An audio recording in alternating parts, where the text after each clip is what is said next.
Ahojte, ONN Worship. Veľmi sa teším, že ste prišli a že ste nám takto poslúžili nadšene pre F5 konferenciu. Ďakujeme veľmi pekne. ONN Worship je kapela, ktorá slúži v ONN zbore v Banskej Bystrici. Naozaj snažia sa chváliť Pána, priniesť chvály, ktoré sú moderné, ktoré sú zrozumiteľné tejto generácii, ale zároveň im veľmi záleží na tom, aby priniesli prebudenie, aby naozaj to bolo také pravdivé chvály. Takže sa veľmi tešíme, že ste poslúžili tuto na našej konferencii. Ďakujeme veľmi pekne. Áno, áno, veľmi radi. Mám na vás pár otázok. Prvá otázka. Keď nie ste na pódiu a skúšate, nacvičujete, akú máte kultúru medzi sebou? Kto je aký? Trošku nám prezraďte zo zákulisia. Tak my sa veľmi ľúbime. Určite prvorada asi je, že sa máme veľmi radi. A že sme jeden tým, že stojíme jeden za druhým. Že dvíhame ruky jeden druhému. Keď vidíme, že jeden nevládze, tak proste dvíhame mu ruky. A tiež máme veľmi radi svojho vodcu, ktorý nám dvíha permanentne ruky a ktorý stojí za nami a ťahá nás. Niečo dodať? Ja by som nás tak rozdelila na takých srdciarov a takých technických ťahačov. A myslím si, že sa tak dobre doplňujeme, že každý prináša tak svoju vôňu a keď je ťažko, jedni vedia pozbudiť, že poďme, ideme ďalej, dáme to. Proste, keď technicky treba niečo vyladiť, sú tu zase iní skúsenejší, takže myslím si, že sa tak dobre doplňujeme a je to super. Wow, ďakujeme. Že ste nám trošku odkryli zo zákulisia. Ďalšia otázka.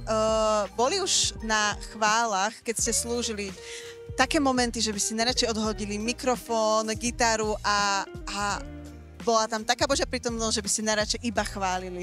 Určite, ja verím v to, že Boh nás nácvik, jednoducho.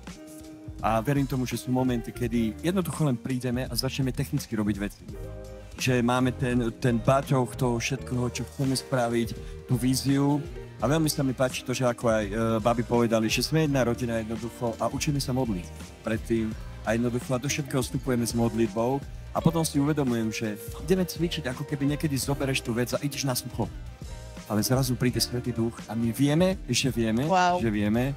že jednoducho najradšej by sme sa len zastavili a boli v tom. A určite si spomínam na momenty, kedy sme len, či už aj niekedy mali ten čas a moment, zobrali sme gitaru a boli sme len tak spolu a boli to veľmi kľúčové a veľmi vzácne chvíľky. Takže určite, hej. To je sila. Ďakujeme za vašu otvorenosť. Ďalšia otázka. Aký máte sen do budúcna? Chcete niekde hrať, alebo chcete niečo nahrať, alebo ľudne? Sen. Myslím si, že za nás, keď môžem povedať sen, tak najviac je to, chceli by sme tvoriť vlastne piesne, zatiaľ nejakých pár sa rysuje, ale modlíme sa, aby to možno tento rok práve mohli sme v tomto tak porásť a vytvoriť nové piesne a potom časom určite by sme ich radi nahrali.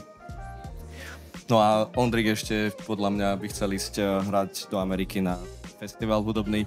Volá sa Passion, takže... Žehnáme. A to je už ten. Verím, že ak sa ti to nepodarí na tomto svete, tak raz v nebi to bude ešte väčšie passion.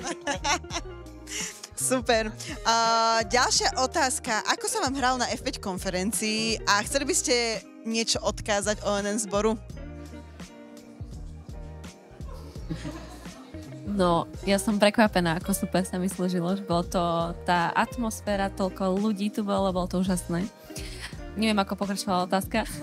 Si chcela niečo odkázať ONN zboru? Odkaz asi nechám na niekoho iného. Ale naozaj to bola... Ja som prvýkrát bola na tejto konferencii, minulý rok som bola totižto na pláži. Takže som to nebola, ale tá jednota, ktorá tu vzniká a celá tá myšlienka toho rastu, to bolo veľmi silné. Aj som to cítila, že Boh to tu uvoľňuje, to bolo také úžasné. Wow, ďakujeme. Amen, amen, wow. A iba by som chcel dodať, ty, ktorý to pozeráš teraz, že určite sme vďační za to, čo prinášaš do tohto zboru. Že proste nielen my, ktorí dávame možno na pódiu a platíme tú cenu a tak ďalej, ale ty spolu s nami rastieš v tej kultúre a je to cítiť. A je to úžasné, keď môžeme my dostať ten feedback od vás, ktorí ste za pódium a uctievate Boha, že ťaháme jeden druhého. Amen, wow, ďakujeme veľmi. A posledná bonusová otázka, môžete odpovedať, ale či sa stali nejaké trápasy na pódiu, keď ste hrali, alebo či máte nejakú komunikáciu tajnú?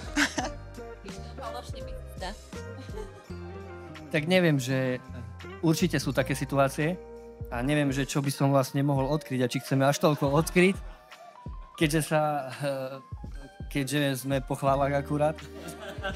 Ale ja musím akože povedať, že keďže som za tými bicimi, tak ja mám taký pekný výhľad, ako keď sa díváš proste do telky. No ale problém je, že tá realita na pódiu je niekedy iná, ako ide v tých sluchatkách a vtedy to už začne byť také zabavné, lebo zistujem, že ako sa ideme z tohto celého proste vymotať nejako.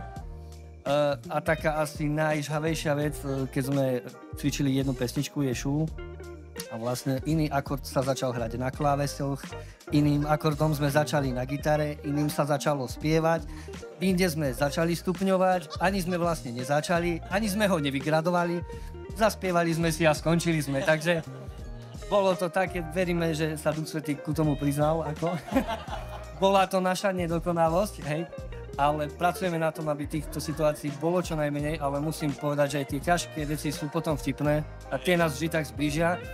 A na Willovi si cením jednu vec, že už keď je aj na násvykoch veľmi zle, tak už chváli, už veľmi chváli.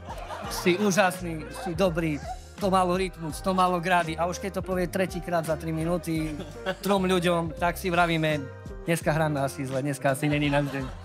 Ale ďakujeme. To je úžasné. Veľmi vám ďakujeme aj za túto otvorenosť. Boli ste úžasní a naozaj sme cítili Božiu prítomnosť na F5 konferencii, keď ste hrali.